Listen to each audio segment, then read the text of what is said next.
And let me ask this, in this environment, is there anything in all of America that really is more important than jobs, than the millions of families that don't have paychecks that wish they did? And if there was a way, and we know what that way is, by getting rid of the death tax to add 1.5 million jobs, then why is it not Earl Pomeroy's highest priority, or this Congress's highest priority? It is time to kill the death tax. I mentioned Earl Pomeroy, and I would like to simply mention this.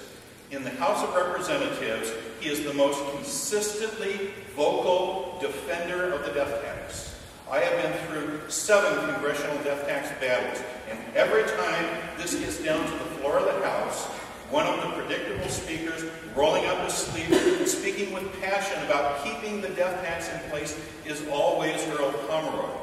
That's why Rick Berg, stepping up with us today, signing a pledge that if elected, he will do what he can to kill the death tax, is so incredibly meaningful in a historical way that affects not just this congressional district, but really is significant around the nation.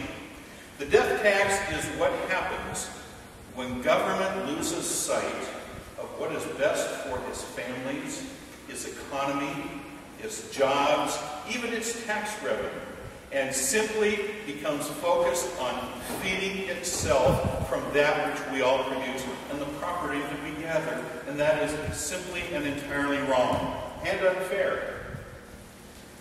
So there's been a lot of talk about tea parties in this current electoral season, so let me reach back to some of the historical roots of the original Tea Party and share this one thought with you.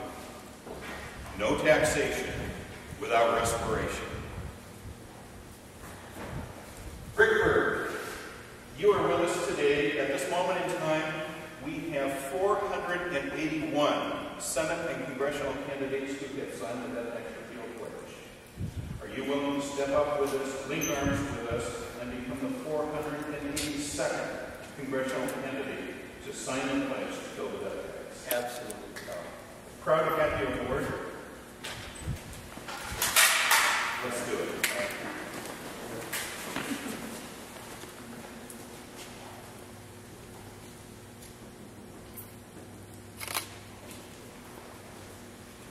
All witness.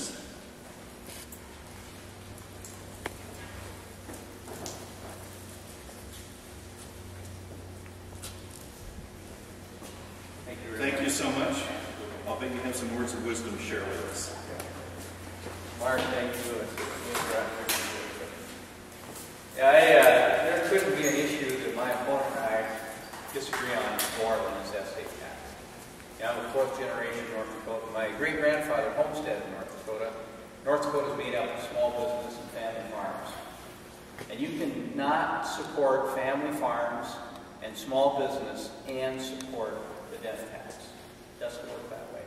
So I'm excited about this campaign. I think this campaign is about how we get America growing, how we encourage small business and family farms, and that will happen with measures like this, going back to where they should be and not taxing one generation to take over the family, small business, and family farm.